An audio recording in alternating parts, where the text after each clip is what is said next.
reconociendo, honrando y respetando nuestras raíces hebreas.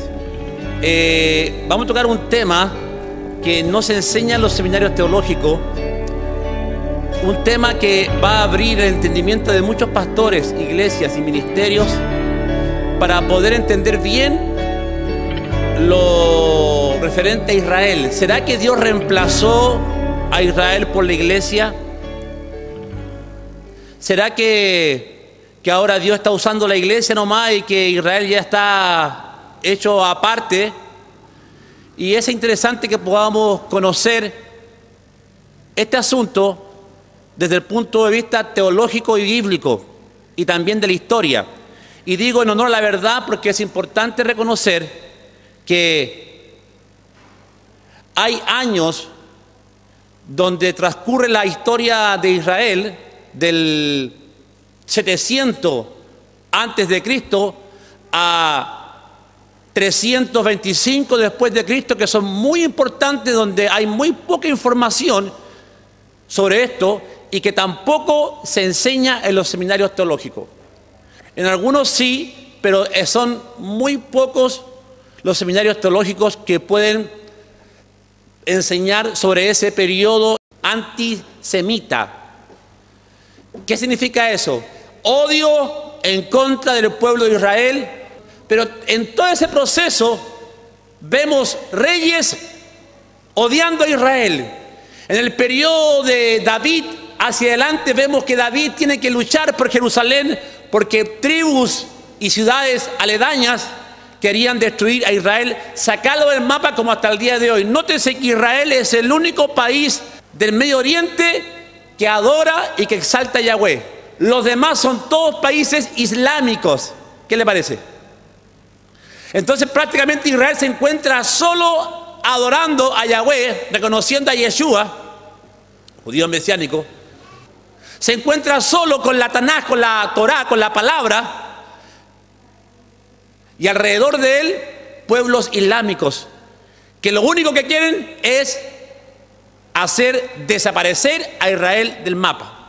Irán, Siria, lo han querido hacer, Egipto, la guerra de los 6 días, 5 naciones peleando en contra de Israel para sacarlo del mapa, los palestinos, Hezbollah, Hamas.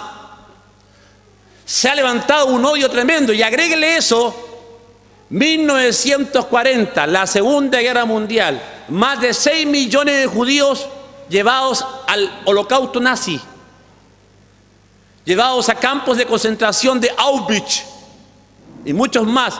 Hicieron lámparas con la piel de los judíos e hicieron experimentos. La manera como fueron torturados, asesinados, es terrible. Niños, estamos hablando de niños, mataban hasta a los niños, lo echaban en hornos de gas quemándolo. Le decían, los metían a un gimnasio y habían duchas y le sacaban la ropa a la gente y la gente entraba en masa a bañarse y no era agua, era gas que salía por arriba y todos morían.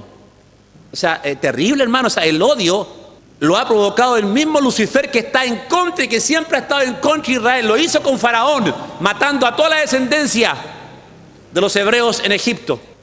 Lo hizo después, en el periodo 700 antes de Cristo, con Amán en Siria. Este hombre militar que también hizo que el rey firmara un edicto para que los judíos murieran en la horca.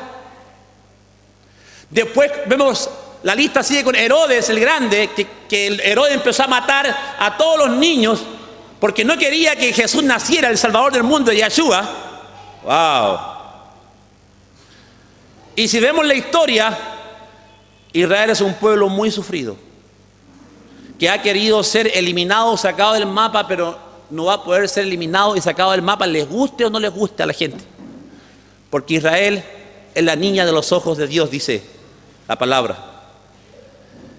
La palabra de Dios nos dice que tenemos que bendecir a Israel. ¿Por qué? Nuestras raíces son santas. Nosotros hemos sido injertados, no en el lugar de ellos, junto a ellos, para recibir esa bendición juntamente con Israel. La salvación, Jesús dijo, viene de los judío. ¿Ha desechado pues Dios a Israel? En ninguna manera, dice Pablo, porque yo soy israelita. ¿Quién lo desechó? La iglesia cristiana, los seminarios teológicos, los primeros padres de la historia de la iglesia cristiana lo rechazaron. Y vamos a explicar por qué.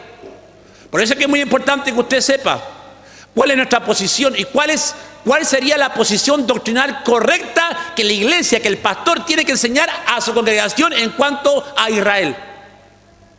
Y yo estoy aquí parado justamente para enseñarles a ustedes cómo salió ese odio, cómo se fomentó el odio cuando la iglesia primitiva o la iglesia cristiana empezó a echar sus raíces. De ahí la importancia de este mensaje que te va a servir mucho si tú quieres entender bien lo que es el pueblo de Israel. La Biblia dice: orad por la paz de Israel, porque en su paz vosotros seréis prosperados. Wow. Bendeciré a los que te bendicen y maldeciré a los que te maldicen. O sea, ¿cómo nosotros podemos rechazar a Israel? Escuché un video que me impactó, digo, porque cómo se fomenta el odio, de un pastor americano que se instruyó mucho. El pastor conversó con muchos eruditos ortodoxos judíos y al final del video llega a la conclusión de que en el año 1948, cuando Israel se hizo nación, no fue por voluntad de Dios, sino que fue por voluntad del hombre. Y ahí explica que los Rothschild estuvieron al medio, que los sionistas hicieron todo para que Israel se levantara y que Israel no debería estar levantado ahora. ¿Por qué? Porque fue la voluntad del hombre. El hombre lo hizo que se levantara Israel y no Dios. Mira hasta dónde hemos llegado. Entonces, el video enseña lo siguiente. Te da a entender que la iglesia reemplazó a Israel y que la iglesia es el pueblo de Israel. Wow. ¿Por qué? Porque te explica que fue la voluntad del hombre, de los Rothschild, de los sionistas, de los Illuminati, que pusieron a Israel donde está ahora. Los Rothschild son los dueños del 70% de las tierras de Israel. Eso lo sabemos. Y entonces me nace una impotencia, un celo santo, no de poder defender a Israel en forma de palabra nomás, sino que defenderlo en forma teológica, defenderlo en forma en que podamos hacerle entender a un pastor que sabe de la Biblia cuál es la posición correcta que todo cristiano, que la iglesia evangélica tiene que tener en contra de este asunto de si Israel fue reemplazado por la iglesia, si la iglesia tomó el papel de Israel o qué, o tienen que estar trabajando los dos juntos, o que Dios va a usar a los dos pueblos, Israel y la iglesia. Y eso lo vamos a ver ahora en forma teológica, que el Eterno me ayude ahora para poder resumir esto que estamos enseñando en el seminario teológico. Y el video termina en que al final el pueblo de Israel, que está sentado actualmente allá en Jerusalén, no es la voluntad de Dios, sino que fue voluntad humana. Entonces yo me hago una pregunta, porque en el video también se daba a entender que los judíos rechazaron a Jesús y también la teoría de reemplazo, el odio se fomenta, a los suyos vino y los suyos no le recibieron. Entonces todo el mundo dice: estos judíos mataron a Jesús, estos judíos rechazaron a Jesús, por lo tanto no se merecen nuestra confianza, por lo tanto todos se van a la hoguera.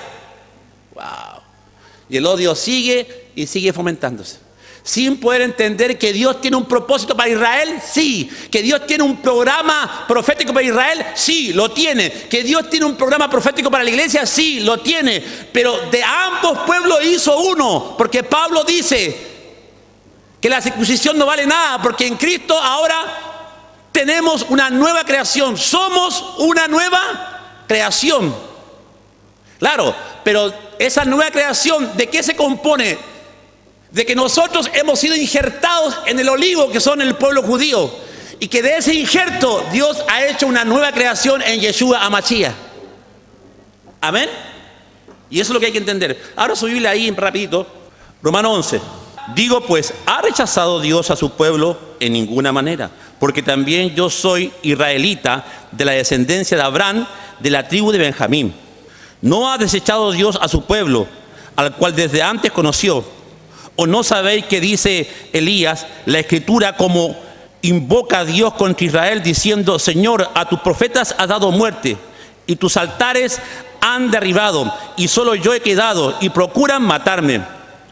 Pero, ¿qué le dice la divina respuesta? Me he reservado 7,000 hombres que no han doblado las rodillas delante de Baal. Esto es muy importante. Pablo da a entender que Dios nunca va a desechar al pueblo de Israel. ¿Por qué? Porque siempre, en cada generación, ha guardado un remanente. Aquí fueron 7,000. ¿Cuántos serán los de ahora? Entonces echamos por tierra cuando la gente dice: no, si Israel está impuesto por los sionistas.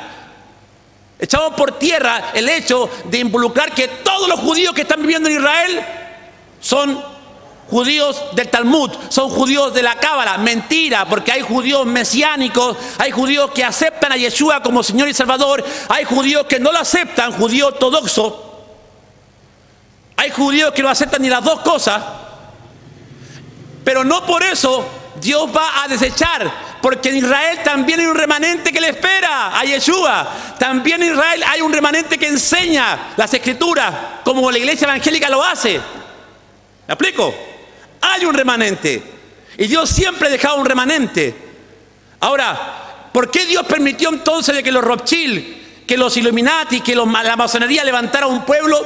Hermano, la respuesta es simple. Porque Dios, así como usó un burro para hacerle entender a un profeta, también puede usar a otros burros para que Israel cumpla su propósito en la tierra. Así como Esdras fue enviado por Ciro, así como Zorobabel, trajeron cartas de reyes impíos, de reyes gentiles para reconstruir Jerusalén. Ahí vemos el propósito de Dios.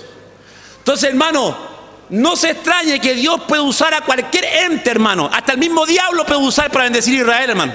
¿Cuál es el problema? Si Él es dueño de todo. Lo ha hecho. Con Nabucodonosor, la mayor potencia del reino de todos los tiempos, el rey Nabucodonosor, Babilonia, ahí había un Daniel. Aleluya. Y Dios usó al mismo Daniel para que al final el rey Nabucodonosor reconociera que el Dios de Israel era el Dios supremo, que no existe otro Dios fuera del Dios de Israel, y a Él toda gente tiene que doblar su rodilla. ¿Quién lo dijo? Un rey impío, Nabucodonosor. Entonces, ¿cuál es el problema que Dios usa a los Illuminati? ¿Cuál es el problema que Dios usa a los masones? No hay ninguno, porque al final esa gente es la que tenía la plata para poder poner el billete para levantar una nación. No sé si me estoy explicando. Entonces, ¿para qué no hacemos problema, hermano? Si Dios usó un Ciro para mandar a construir los muros de Jerusalén con Nehemías, también Dios lo ha hecho, porque al final Dios tiene esos instrumentos de justicia. Entonces, sáquese la teoría de que los judíos son sionistas. Sí, hay de todo, pero aquí la Biblia dice, Pablo dice que Dios en este tiempo se iba a guardar de un remanente. ¿Y ese remanente cuál es? Existen judíos mesiánicos que están esperando a Yeshua y que te enseñan la Torá, que te enseñan la Escritura como nosotros lo están enseñando. Sí, lo hay. Entonces, ¿cómo meter al saco a ellos mismos? No se puede meter al saco a todos los judíos. Hay que aprender a diferenciar. Los judíos ortodoxos que no creen en Jesús, los judíos sefardí, que es una mezcla entre gentil y judío, los judíos akenazi, que son judíos germánicos, judíos de mucho poder, los judíos de los Rothschild. En uno de los mensajes a la iglesia dice: y ustedes han detectado aquellos que se dicen ser judíos y no lo son, sino son sinagogas de Satanás. También hay judíos luciferianos, claro que lo hay, y no lo negamos. Hay judíos masones, claro que lo hay y no lo negamos. Hay judíos etíopes que son 70 millones, sí. Las ramificaciones judías son muchas, pero la Biblia es clara. Dentro de esas ramificaciones, Dios siempre ha guardado un remanente para testimonio a las naciones. Y ahí está el tema, hermano. Si pudiéramos entender eso, hermano, nos aclararía mejor el tema de Israel y la iglesia. Ahora, ¿cuál es el propósito del rechazo, más que nada a los dirigentes, o el endurecimiento que Israel tuvo para con Yeshua? Vamos ahí a Romanos 11:7. ¿Qué pues? Lo que buscaba Israel no lo ha alcanzado, pero los escogidos sí lo han alcanzado, y los demás fueron endurecidos. Ahí está. Como está escrito, Dios les dio espíritu de estupor, ojos con que no vean y oídos con que no oigan, hasta el día de hoy. Y David dice, se ha vuelto su convite en trampa y en red, en tropezadero y en retribución. Se han oscurecido sus ojos para que no vean. Aquí está hablando del endurecimiento que tuvieron, ¿quién? ¿El pueblo? No. ¿Quiénes?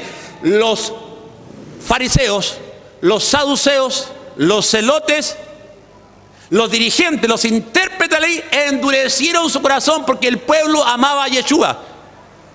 Por eso es que en Marcos 7:7 Jesús dice que ellos, los fariseos, los intérpretes de la ley, los pastores de Israel, amaron más las tradiciones de los ancianos que la misma palabra, empezando a enseñar mandamientos de hombre. Ellos, a través del Talmud, empezaron a enseñar mandamientos de hombre.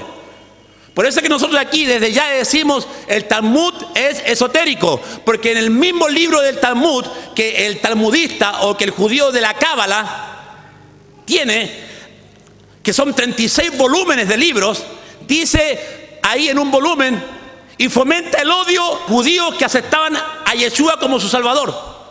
Y decía que esos judíos merecían la muerte, que se llevó a cabo en la revuelta de Bashkosvia, a un judío que proclamaron el Mesías, y que este judío mandó a matar a todos los judíos que habían recibido a Yeshua como Señor y Salvador. Y en el Talmud hay sesiones donde se levanta un odio terrible en contra de Jesús y dice, con razón nosotros matamos a Jesús porque era un falso Mesías.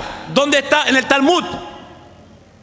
El Talmud también dice que el judío talmudista le gana a Dios, porque el judío siempre tiene respuesta para todo, pero muchas veces Dios se calla. Mire, hermano, el Talmud enseña que la tradición oral, que es más valiosa que la traducción escrita de la Torá. Imagínense. Con los judíos cabalistas, cuidado con leer el Talmud y creer que todos los judíos son talmudistas, porque dentro del Talmud está la Cábala. Es una Biblia judía, no de todos los judíos, de los talmudistas, donde hay mucho esoterismo que viene del periodo de Babilonia. Cuando los judíos fueron llevados a Babilonia 70 años, trajeron doctrina persa, trajeron doctrina iraní de Zoroastro, del famoso Zoroastro, gran profeta. Y de ahí que el Talmud se vio influenciado con todo lo que es ocultismo, esoterismo y ciencias ocultas. Mezcla la Torá con el ocultismo, y esa mezcla es la que Dios siempre ha aborrecido. Hebreos 11. Y aquí Pablo explica por qué Dios permitió esto. Verso 15, 11-15. Porque si su exclusión es la reconciliación del mundo, ¿qué será su admisión sino vida de entre los muertos? Si las primicias son santas, también lo es la masa restante. Y si la raíz es santa, también lo son las ramas. No dejó de ser santo Israel. Todo es santo. Ahora, ese evangelio que usted ve ahí, ese es el evangelio de Shem Tov. Y aquí echamos por tierra de que no existe un evangelio del hebreo original. Sí, existe. Y se conservó uno. En el año 1995 el doctor Josh Howard tradujo una copia del evangelio hebreo de Mateo, llamado Shem Tov, que es una de las únicas copias fiel al texto hebreo original, sin interpolaciones. Es decir, que no tiene versículos añadidos, no tiene palabras añadidas ni palabras quitadas, es sin interpolaciones.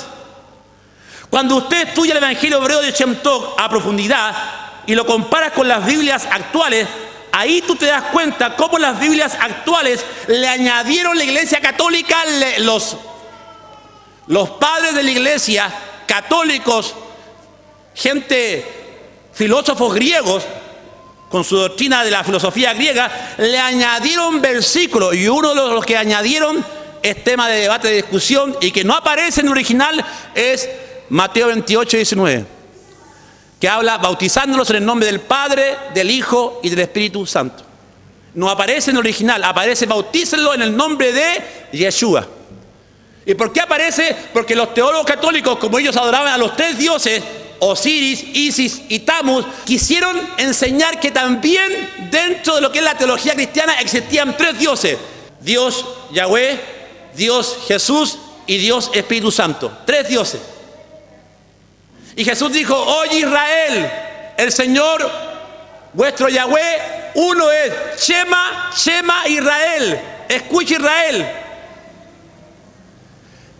Yahweh vuestro Elohim uno es. No dice tres, uno. ¿Quién inventó entonces la doctrina de la Trinidad? Ahora, ojo, no es que no creamos nosotros en el Ruach HaKadosh, en el Espíritu Santo.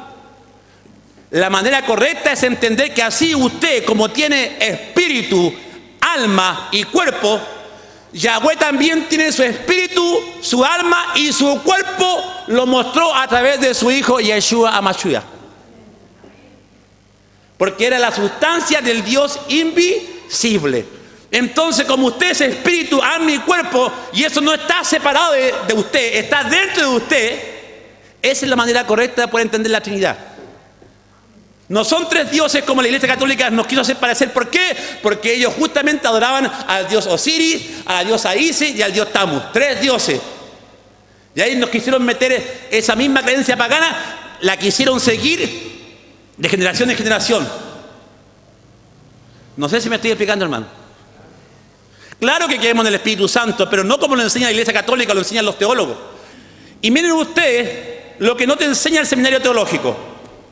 Mira, por ejemplo, por años la iglesia evangélica se le fue a enseñar el pasaje de Juan 1:11. A los suyos vino y los suyos no le recibieron. Entonces, a los judíos vino y los judíos no le recibieron. Pero en el evangelio de Shem Tov original no dice eso. Dice: a los de su oficio vino y los de su oficio no le recibieron. Es decir, a los fariseos vino, a los de su oficio, y los fariseos lo mataron y lo crucificaron. No el pueblo, porque el pueblo amaba a Yeshua. ¿Cómo no amar a aquel que te sanó a tu hija? ¿Cómo no amar a aquel que sanó a tu hijo de demonio? ¿Cómo no amar a aquel que convirtió 2 panes y 2 peces en una multiplicación de panes y peces? ¿Cómo no amar a quien que resucitó después de 3 días a Lázaro? ¿Cómo no amar al que le dio vista al ciego? El pueblo amaba a Yeshua. Y aún más, te voy a decir algo. ¿Cuántos quieren decir una revelación? En el año 100 antes de Cristo al 200 antes de Cristo pasó algo muy revelador en esos años. ¿Por qué no se habla de los esenios? ¿Por qué no se habla que Jesús estudió con los esenios?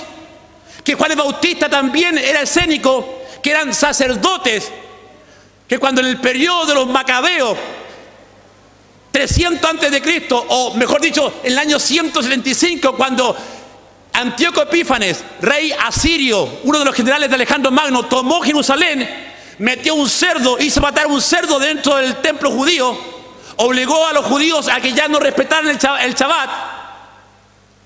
Es decir, introdujo toda la cultura pagana helénica dentro de Israel. Los macabeos lo recuperaron el templo en el año 178 por ahí antes de Cristo, y ahí se celebra la fiesta de Hanukkah. Y cuando pasó eso, hermanos, es muy importante. Los macabeos tomaron el control de Jerusalén, pero había un problema. Los macabeos no podían ministrar en el templo porque no eran arónicos, no eran de la descendencia de Leví. Entonces ellos por la fuerza quisieron apoderarse de la política del templo, y ahí nacen los saduceos. Cuando nacen los saduceos, se levantó, hermano, un odio en contra de los mismos sacerdotes que estaban en el templo.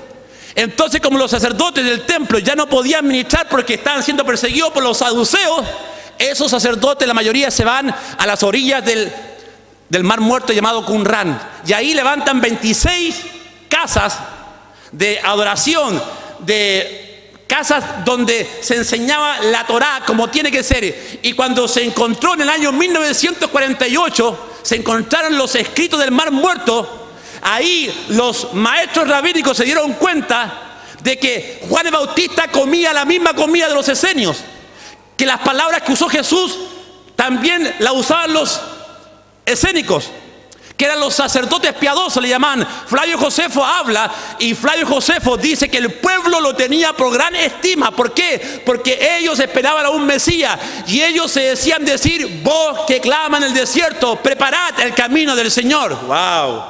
Entonces yo me hago una pregunta: ¿por qué esa literatura fue oculta? ¿Por qué la Iglesia Católica no nos habla de los esenios? Porque no les conviene. Porque siempre el poder político religioso se ha mantenido en Israel. Cuando Jesús vino, el sacerdote Anás y Caifás habían sido puestos corruptamente por Herodes. No venían de la descendencia de Melquisedec, no venían de la descendencia sacerdotal correcta como Jesús tenía. Juan el Bautista, cuando bautizó a Jesús, lo ungió con la unción de Melquisedec, rey de justicia. ¡Wow! Y estos sacerdotes se fueron de Israel. ¿Por qué? Porque habían sacerdotes de los macabeos, saduceos, corruptos que estaban en el templo. Y al mismo tiempo se levantan también los fariseos. Que los fariseos vendrían siendo los intérpretes de la ley, que se levantaron al mismo tiempo los saduceos, que también fueron perseguidos, pero que posteriormente también se adueñaron del templo y sus enseñanzas. Del cual Jesús les dijo: sepulcros blanqueados, por dentro están llenos de gusanos. Ustedes aman más las tradiciones de los padres que la misma Torá, que la misma palabra. Y ahí está. ¿Me explico? ¿Se está entendiendo el concepto? Entonces la pregunta que yo hago: ¿por qué se ocultó esta información? Pablo, cuando Pablo habla de los hijos de la luz, los hijos de las tinieblas, ese término, ¿dónde está? Los esenios lo enseñaban. Flavio Josefo queda admirado. Y Flavio Josefo enseña que los esenios fueron los primeros hombres. Atención, que lo que voy a decir que es importante. Y por eso que esto va a echar por tierra muchas cosas teológicas. Flavio Josefo dice que los esenios no es que solamente se apartaron a vivir en una forma ascética o santa a las orillas del Mar Muerto. No, ellos empezaron a tener comunidades y enseñaban en las casas. Fueron los primeros que levantaron los hospitales. ¿Sabe dónde viene el término hospital? Viene con los esenios. Porque ellos atendían al que no tenía dinero, al que no tenía plata, porque ellos sabían que Yahweh había juzgado a Israel, porque los pastores se engordaron, porque los pastores se olvidaron de la oveja que estaba perdida. Y Ezequiel es bien claro y dice que Dios trajo juicio a esos pastores y ellos lo sabían muy bien. Por lo tanto, ellos no quisieron caer en el mismo pecado de Israel. Levantaron hospitales, atendían al que estaba enfermo. Los egipcios lo conocían a ellos como los sanadores. Ellos vestían de blanco porque ellos decían que tenían que vivir en santidad porque su Dios era 3 veces santo. ¡Wow! Imagínense la revolución que ellos causaron en Jerusalén. Y el pueblo los reconocía como los verdaderos sacerdotes de Sadoc, de Melquisedec, Sadoc. Y Jesús, su infancia, ¿dónde estuvo? Porque cuando Jesús iba al templo, los mismos fariseos quedaban asombrados de su doctrina, porque Jesús también fue enseñado en Qumran con los esenios. Juan el Bautista también, porque Juan el Bautista se vestía de piel y comía langosta, y así mismo se vestían los esenios. ¿Coincidencia? No, señores. La iglesia ha querido tapar esta etapa, pero ahora está saliendo a luz para que usted vea cómo Dios siempre, como Yahweh siempre ha mantenido un remanente para que Él se manifieste con su gloria y con su poder, mostrando su salvación a todo el mundo. Mire como la Biblia Reina Valera. Ahora, ojo, no estamos diciendo que la Reina Valera está mala. No, yo la ocupo. Yo también tengo Reina Valera y la Reina Valera es palabra inspirada por Yahweh. Solamente nomás que hay cosas que los teólogos católicos pusieron para fomentar su doctrina, ¿ok? No estoy diciendo que usted deseche la Reina Valera. Estoy poniendo un ejemplo teológico de una verdad que no se enseña en los seminarios teológicos. Por ejemplo, la cita bíblica de Romanos 11:17 dice así: pues si algunas de las ramas fueron desgajadas y tú, siendo olivo silvestre, has sido injertado en lugar de ellas. Fíjese que en el Evangelio de Shem Tov no dice en el lugar de ellas, dice junto a ellas. Entonces yo le hago una pregunta a usted: ¿habrá alguna diferencia en lugar de ella a junto a ella? ¿Por qué? Porque cuando hablamos en lugar de ella, claro, Dios sacó a Israel, lo sacó del mapa teológico, lo sacó y ahora la iglesia está reinando en lugar de ella. ¡Wow! Y estos dos versículos se ha usado, hermano, para despreciar al pueblo judío, para fomentar la teología del reemplazo, de la sustitución, donde ya Dios reemplazó a Israel por la iglesia. Y no, la iglesia está gobernando juntamente con Israel, porque la iglesia recibió las promesas de Abraham: en tu simiente serán benditas todas las familias de la tierra. El hecho de que la raíz no se vea no implica que no exista. Cuando hablamos de la raíz hebrea, estamos hablando de que las raíces no se ven. Pero eso no implica que, porque no se ven, que no exista, porque la raíz es la que sustenta ¿a quién? Al árbol. Los escritores de la Biblia son hebreos, la cultura es hebrea, la religión es hebrea, la tradición es hebrea, y los conceptos son hebreos, y los primeros evangelios eran hebreos, como el evangelio de Shem Tov. Entonces, ¿cómo nosotros podemos pasar por alto teológicamente toda la tradición judía? Ahora, fíjense ustedes cómo los padres de la iglesia fomentaron este odio. Ahora, hago una aclaración aquí muy importante. Cuando la iglesia primitiva empezó a predicar, los cristianos primitivos no eran gentiles, eran judíos que habían aceptado a Yeshua como Señor y Salvador. El problema era de la iglesia primitiva: ¿qué hacemos con los gentiles que han abrazado el judaísmo? Ese era el problema, no al revés. ¿Me estoy explicando? Pastor, ¿y cuándo comienza la doctrina del reemplazo? Mira, la iglesia primitiva era compuesta de judíos. Ahí no habían gentiles. Gentiles estaban abrazando la fe de Yeshua, que era totalmente diferente. ¿Me explico? Entonces, cuando Pablo empieza a escribir, Pablo dice que las cartas, dice: envío estas cartas a los despatriados de Israel. Jesús, ¿a quién vino? Jesús dijo: yo he venido a las ovejas perdidas de la casa de... Entonces la pregunta es: ¿por qué Pablo le escribe a gente que no está en Jerusalén viviendo, que está viviendo en el Ponto, en Siria, en Turquía? ¿Por qué? Porque Israel tenía 5 millones de judíos y 2,5 millones estaban esparcidos por toda Europa. ¿Me explico? Entonces, ¿qué pasó ahí? Habían sinagogas donde, por así decirlo, un judío mesiánico que se había convertido a Yeshua, él enseñaba, no enseñaba un pastor gentil, porque la palabra gentil quiere decir fuera de pacto. Cuando usted recibe a Cristo, a Yeshua como Señor y Salvador, entra en el pacto de la salvación que Dios le prometió a Abraham, que es diferente. ¿Cuántos están en el pacto? ¿Cuántos disfrutan de ese pacto? Ahí está, ¿me explico? Entonces, en el año 100 después de Cristo, Pablo escribe las cartas ¿a quién? A los dirigentes que eran judíos. ¿Y qué pasó? Vino el año, atención, vino el año 40 después de Cristo, se levanta Claudio, y Claudio en Roma decreta un edicto que todos los judíos tenían que salir de Roma. Así como el edicto de 1492 en España, que todos los judíos tenían que salir de España, y Cristóbal Colón era judío y salió de España, y muchos no saben eso. También en el año 40, ahora, ¿y qué pasó entonces con las sinagogas, con las iglesias?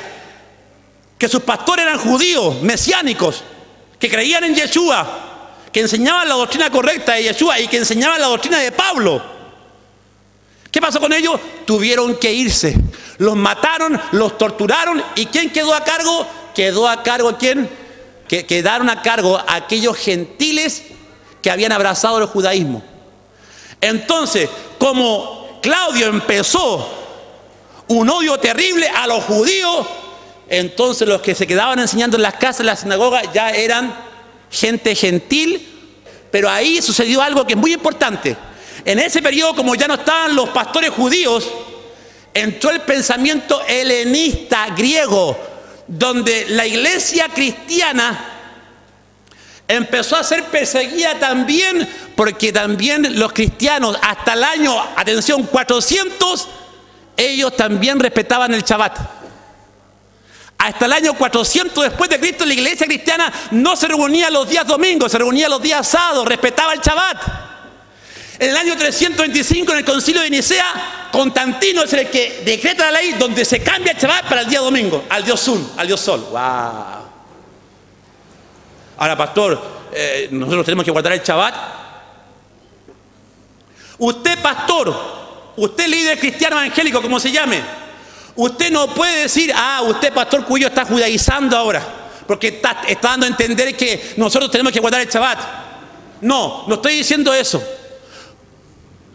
Si usted, pastor, hace su culto el día miércoles, el día domingo o cualquier día de la semana, no hay ningún problema. Porque ¿qué dice Pablo? Pablo lo enseña muy bien.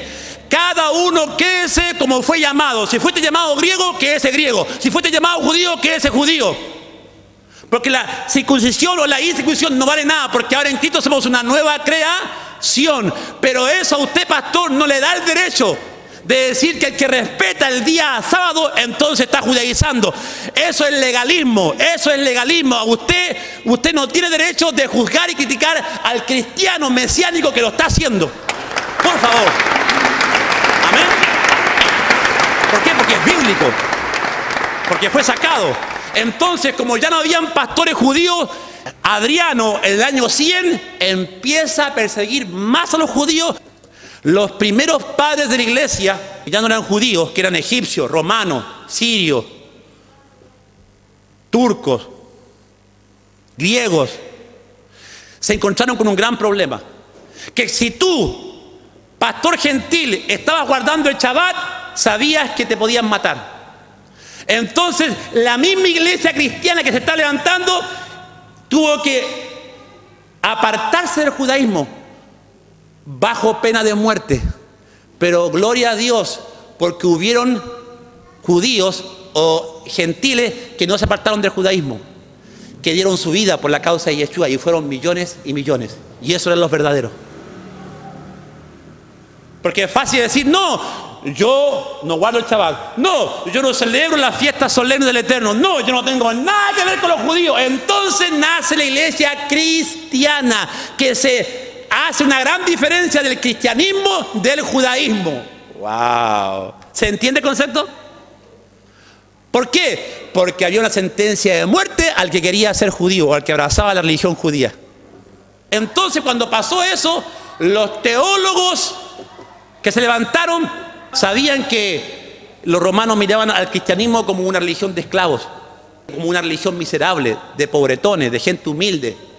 Entonces, para que el romano o los emperadores romanos no tuvieran ese concepto de que la iglesia cristiana era una iglesia mediocre, pobre, gente sin letra, empezaron a estudiarse, a prepararse, y los primeros padres de la iglesia estudiaban la filosofía griega. Y de ahí que los primeros, Agustín de Hipona, Policarpio, Martín Lutero, Juan Calvino, todos ya venían reformados con la filosofía griega. Es decir, mezclaron el helenismo griego, la filosofía griega, como fue Filón. Por ejemplo, Filón era judío, pero también era griego. Entonces, ¿qué hizo Filón? Filón dijo que la filosofía griega tenía mucho que ver con la filosofía de los escritos de Moisés. Y ahí salió un nuevo evangelio. ¡Wow! ¿Me explico? Entonces, viene una teología helénica, una teología griega, y los padres de la iglesia, como no querían saber nada del judaísmo, porque si tú te decías ser judío o que recibiste a Cristo, a Yeshua, que era judío, podía venir a tu vida la muerte. Y mira, cuando en el año 1513 Martín Lutero empieza la reformación buscando respuestas en la Biblia, al comienzo simpatizaba con los judíos, decía que eran de la misma sangre de Jesús, pero cuando ellos no se acercaban a él, lo que él había esperado, les comenzó a maldecir. Y Martín Lutero dijo, quemen a los judíos. Imagínense. Por ejemplo, los inicios de la iglesia, y ahí vemos que en el siglo IV a 1000 después de Cristo, Lutero y Calvino, o sea, los primeros padres de la iglesia, empezaron a fomentar el odio. Ahora, mire en los años 1000 después de Cristo, y aquí vemos a los padres de la iglesia. Por ejemplo, Hilario, obispo de Poitiers: nunca comeré con los judíos siempre han sido persistentemente malvados, con una perversidad glorificada. Wow. Jerónimo, otro padre de la iglesia, Jerónimo de Estridón, sacerdote, escritor, santificado por la iglesia católica, dijo: los judíos no podrán tener expiación, Dios siempre los ha odiado, son los asesinos de Cristo, los cristianos deberán siempre odiar a los judíos. Miren los padres de la iglesia. Juan Crisóstomo, teólogo, publicó 8 sermones llamados Adversus Judeos, expresando un intenso odio a los judíos, diciendo: Dice, porque Dios odia a los judíos, es el deber de todos los cristianos odiarlos. La sinagoga es peor que un prostíbulo. Mire, Agustín de Hipona, filósofo cristiano, los judíos fueron los hijos de Dios, pero ahora son los hijos de Satanás. ¡Wow! Ahí está. ¿Qué dijo Juan Calvino? Calvino en sus escritos y enseñanzas diferenciaba entre la importancia del pueblo de Israel de antes y el actual. Sobre Romanos 11:26, Juan Calvino dice, el pueblo de Israel del que Pablo habla es la iglesia de Dios. Hay dos clases de hombres con este nombre: el falso Israel, que aparenta serlo a los ojos del hombre, y el Israel de Dios, que es decir, la iglesia. Y este mensaje que fomentaba. La Biblia surgió en un contexto histórico hebreo y la mayoría de las cosas que en ella se mencionan tienen sentido si las estudiamos teniendo en cuenta su entorno hebraico. Cuando dicho entorno falta o es ignorado, se pierde mucho de su riqueza y sustancia espiritual. Hasta aquí llego. Esto simplemente es un resumen de mucho que podríamos hablar de cómo se ha fomentado el odio hacia los judíos. Entonces esto es nuestro deber entender que tanto como la iglesia como Israel son instrumentos de Dios para bendecir al mundo y que Dios no ha reemplazado a la iglesia. Entonces tenemos que completar la reforma en honor a la verdad para honrar nuestras raíces hebreas. Para completar la reforma es importante entender por qué la iglesia no pudo reemplazar a Israel en los propósitos de Dios. Ver cómo la nación física de Israel y el cuerpo espiritual de la iglesia pueden cohabitar en propósitos de Dios o en los propósitos de Dios. Para completar la reforma tenemos que hacernos esta pregunta. Saber que Dios ama tanto al pueblo judío y también ama a su iglesia, y que los Dios van a cumplir un plan de bendición para el mundo. Ahora, para eso debemos aceptar que es mentira que la iglesia reemplazó a Israel. Eso le falta a la reforma de Martín Lutero. Aceptar que este engaño histórico distorsiona el evangelio de la reforma. Claro. Aceptar que este engaño sigue hiriendo a la iglesia y al pueblo judío. Aceptar que la verdad sobre los propósitos de Dios para la nación de Israel van codo a codo con sus propósitos para la iglesia. Aceptar que la verdad tendrá muchas consecuencias tanto para la iglesia como para la salvación de todo Israel. Oremos. Padre, en esta hora te damos gracias, Señor. Gracias, Abba Kadosh, porque estamos estudiando, Señor, lo que está oculto. Estamos estudiando, Señor, lo que la iglesia ha mal enseñado. Lo que los padres de la iglesia, Señor, enseñaron, transmitiendo un odio profundo al pueblo judío, despreciando nuestras raíces hebreas. Oramos para que muchos pastores, líderes cristianos que están estudiando en los seminarios teológicos, ellos mismos puedan hacer sus propias investigaciones y descubrir por qué el pueblo judío fue reemplazado. ¿Por qué los padres de la iglesia fomentaron la teoría del reemplazo de Israel por la iglesia? Pero cuando estudiamos, Señor, ahí tu palabra dice, conocerán la verdad y la verdad os hará libres. Gracias, Yeshua Mashiach, porque en esta hora estamos estudiando tu palabra y estamos disertando tu verdad para que muchos puedan entender que la iglesia está dentro de los propósitos divinos juntamente con Israel y que tiene que trabajar y bendecir a Israel y trabajar en armonía, unidos para la salvación del mundo. Te damos gracias, Yeshua Mashiach, por este mensaje. Te pido que todos aquellos que escuchen este mensaje a través de Facebook, de YouTube, de las redes sociales, puedan, Señor, copiar y pegar y mandar a sus amigos estos mensajes, a sus pastores, que las iglesias puedan ver estos mensajes juntamente con la congregación para que podamos entender mejor cómo debemos honrar, respetar nuestras raíces hebreas en honor a tu verdad. Le damos gracias en el nombre de Yeshua Mashiach. Amén. Amén.